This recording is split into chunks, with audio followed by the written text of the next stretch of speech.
Vous connaissez tous les Tortues Ninja, 4 frères combattant ensemble contre le clan des foot, mais qui s'opposent tout de même pour manger une bonne pizza. On a Leonardo le leader qui a un balai dans le huc, Raphaël le colérique, le génie Donatello et le goat Michelangelo. Mais il arrive assez souvent qu'une 5ème tortue rejoigne la fratrie ou au contraire les affronte. Il est temps de voir l'histoire de la 5ème Tortue Ninja, que ce soit à travers les films, les comics, les séries animées et les jeux vidéo. Et tiens, petit jeu, à votre avis, quelle est la couleur possible du bandana de cette 5ème tortue? Je vous laisse me le dire dans les commentaires et à la fin, on va voir si vous avez raison. Allez, c'est parti!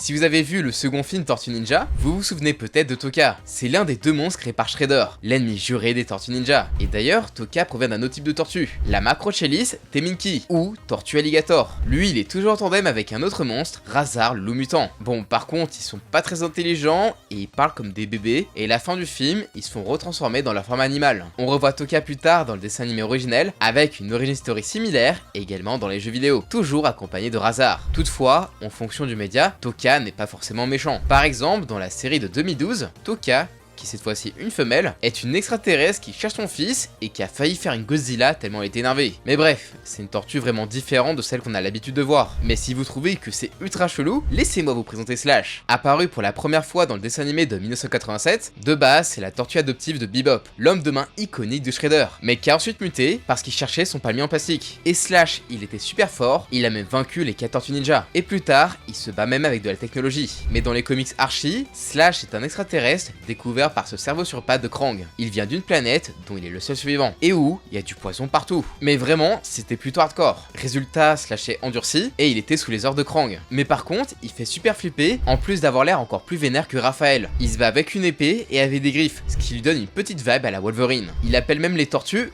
cousin, mais ces dernières le rejettent en mode on n'a pas d'ADN de moche. Waouh, putain, c'était chaud. Mais en vrai de vrai, ça va. Il s'en fout et il aime toujours autant les palmiers. Du coup, il était très content lorsque les Mutanimals lui ont permis de vivre sur une île tranquille. Mais bien plus tard, Slash finira par péter un câble lorsque des extraterrestres tueront ses potes. Résultat, il fera enfin équipe avec les Tortues Ninja pour se venger. Un vrai bro finalement, ce Slash. On le verra d'ailleurs dans les jeux vidéo et ainsi qu'en jouet, mais en vrai, il reprend le plus son design dans les comics. Mais bon, c'est pas pour me déplaire, vu qu'il est quand même beaucoup plus stylé. Et il faudra attendre Shredder Revenge pour voir celui du dessin animé, et en même temps c'est normal, le jeu est basé sur la série de 87. Et en vrai, la série animée de 2012 mélange pas mal les 2 concepts vus précédemment. Ici, Slash est une tortue que Raphaël a adoptée et non Bebop. D'ailleurs en vrai c'est ultra bizarre, genre c'est comme si j'avais un humain en animal de compagnie. Enfin bref. Pour Raphaël, cette petite tortue est un peu son confident, à qui il parle de tout et de rien, et surtout ses problèmes. Il l'a appelé Spike, mais un jour, il a été touché par le mutagène. Il est devenu une tortue immense, et il dit qu'il a jamais aimé le nom de Spike, donc du coup il choisit Slash. Il veut juste être pote avec Raphaël. Il est donc devenu une tortue ninja, portant un bandana noir, et il se bat même avec une masse. Et là vraiment, tu sens que le gars, il est pas là pour rigoler. Donc en vrai, c'est plutôt cool hein. Sauf qu'il y a un gros problème. Slash devient très violent et déteste les autres tortues. Sûrement d'ailleurs par jalousie. Il va presque même jusqu'à les tuer. Malheureusement pour lui,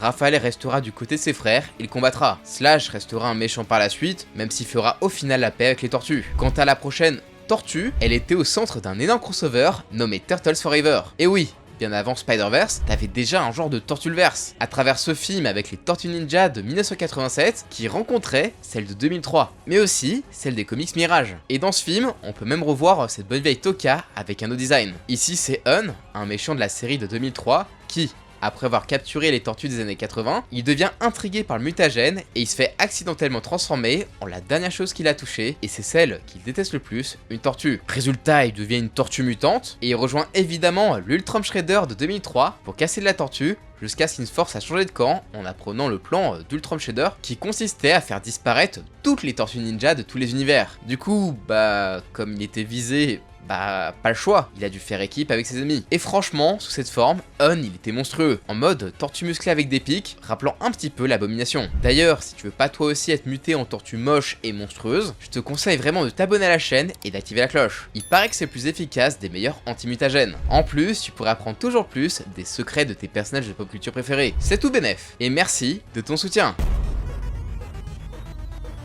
Oui, ça peut être surprenant, ou pas en fait, mais il y a bien eu des tortues méca. Alors tu me diras que c'est pas une vraie tortue, et j'ai envie de dire oui, Mais non, parce que déjà, rien que dans les comics images, on a Donatello qui est devenu un cyborg, et dans la première série animée, Krang a créé un robot nommé Metalhead. Et franchement, c'est l'un des meilleurs persos. Bon, dans la série originale, en vrai, rien de fou. Metalhead, c'est une robot tortue créée par Krang pour être l'arme ultime anti-tortue grâce à un programme basé sur leurs 4 ondes cérébrales. En théorie, c'est pas mal, et ça donne un robot ninja doué en presque tout, mais en vrai le pauvre, il avait des sales troubles de l'identité, ce qui le faisait bugger et le conduira à sa perte. Résultat, les tortues l'ont recueilli et se sont servis du robot comme d'une femme de ménage. Ah ouais, les bâtards! Y a aucun respect pour l'ennemi. En 2012 par contre, c'était un Metalhead complètement différent. Créé cette fois-ci par Donatello pour être son nouveau partenaire de combat télécommandé, il avait beau être petit, il était vraiment costaud. Mais par contre, pas discret du tout, ce qui est un peu con pour un ninja. En plus, il était pas super délicat avec ses armes, ce qui finira par lui coûter son antenne. Passant alors sous le contrôle de Krang avant de tenter de tuer ses frères. Bon, évidemment, il reviendra, mais à chaque fois, ça sera le bordel.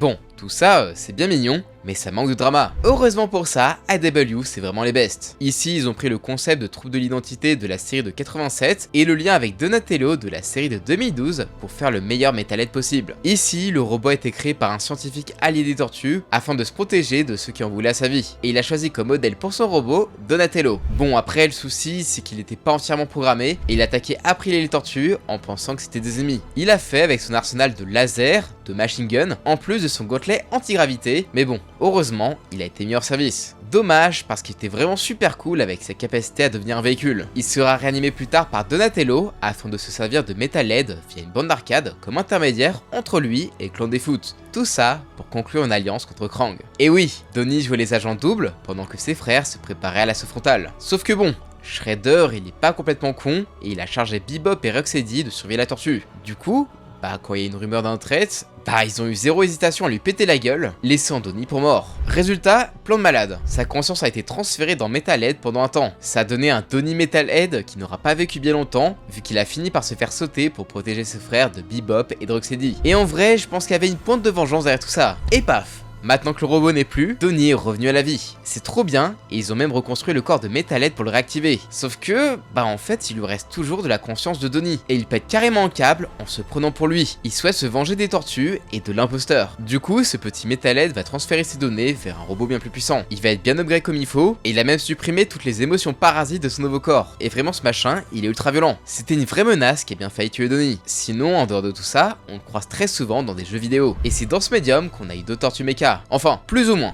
Dans le jeu Tortue Ninja de 89 sur NES, on affronte une étrange tortue pour sauver Splinter, et quand on la défonce, on découvre en fait que c'était une méga tortue en mode Terminator chargée de vous buter. Et dans le jeu Tournament Fighter sur Super NES, là aussi on affronte un faux frère ressemblant au Tortue Ninja, mais en bleu. Lui, il est également là pour vous péter la gueule. Alors lui, en vrai, on sait pas vraiment ses origines, mais vu son apparence similaire à la méca tortue et le fait qu'il t'affronte au même endroit avec un Splinter accroché, il y a moyen aussi que ce soit un robot.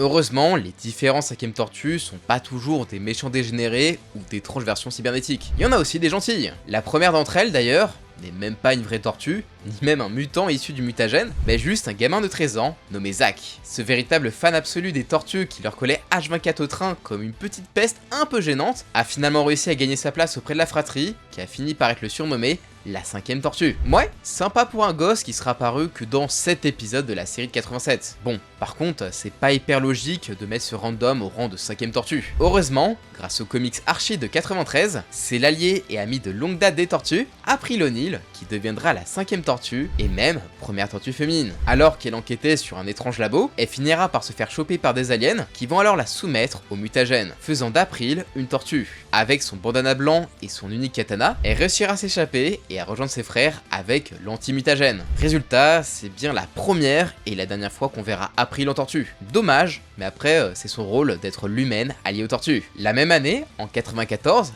après le succès du 3e film Tortue Ninja, un 4e était prévu avec l'apparition d'une 5e tortue nommée Kirby. Malheureusement, ce film ne verra jamais le jour, tout comme Kirby qui restera à l'état de concept art. Via ces images, on peut quand même voir que cette tortue, au nom inspiré du célèbre auteur de comics Jack Kirby, possédait un look beaucoup plus agressif. Avec ses doigts crochus, les pointes sur ses mini-sabres, les motifs sur ses écailles et sa tenue en cuir, nul doute que ça aurait été une tortue bien vénère. D'ailleurs, Même dans les comics AW, cette pauvre tortue n'est restée qu'à l'état de concept art, qui est d'ailleurs assez similaire, bien qu'un peu plus féminin si vous voulez mon avis. On arrive enfin à la 5ème tortue la plus connue et la plus controversée, Venus de Milo. Ouais, bon, pas ouf le nom. Apparu dans la série live action un petit peu cringe de 97, que j'ai vu pas mal de fois en cassette avec mon frère, cette 5ème tortue avait reçu le mutagène en même temps que ses frères, mais avait dérivé ailleurs dans les égouts, la menant à Chinatown. Là, elle a été récupérée par un vieux maître chinois qui l'emmena avec lui à Shanghai pour en faire une shinobi. Mais pas une shinobi genre ninja et tout comme les tortues. Non,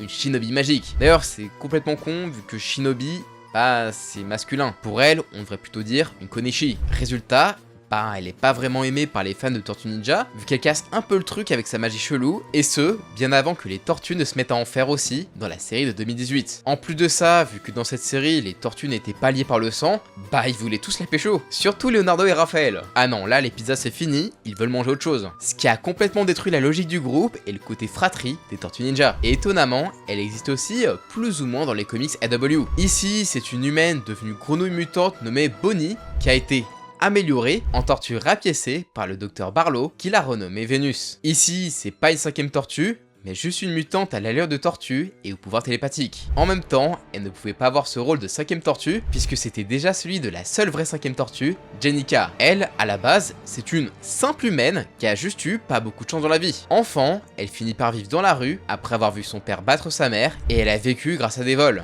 Vols qui l'ont du coup conduite en prison, où elle deviendra pote avec une ninja du clan des foot, qu'elle rejoindra à sa sortie de prison, devenant loyale à cette nouvelle famille. Du coup, quand Shredder est mort et remplacé par un gros rat nommé Splinter, oui, parce que Shredder il est mort et Splinter est devenu le chef du clan des foot, bah elle était pas chaude de ouf pour le suivre et le trahit direct avant de se faire étamer par ce même rat en 1v1. Après ça, elle deviendra une Chun-Li loyale à ses ordres et encore plus lorsqu'elle a été chargée d'être garde du corps de Casey Jones qu'elle aurait bien voulu pécho. Malheureusement, sa vie va prendre un autre tournant lorsque la petite fille de Shredder lancera une guerre contre Splinter et ses alliés, blessant gravement Jennika au passage, forçant Leonardo à lui donner son sang pour qu'elle survive. Résultat, elle est désormais une tortue ninja digne de ce nom, au bandeau jaune qui se bat avec un katana et des griffes à la Wolverine. Une vraie dure à cuire avec quelques soucis de gestion de la colère, ainsi qu'un côté doux et bienveillant qui font d'elle un élément intéressant et essentiel aux tortues, en plus de pas mal plaire aux fans. Et bien, parmi toutes ces tortues ninja, on en a vraiment eu de toutes sortes. Mais vous, c'est laquelle votre préférée? Perso, c'est sûrement Slash. Je sais pas, j'aime bien le délire, soit quand il est massif, ou juste quand il a un côté fou et agressif. Je sais pas comment vous le dire,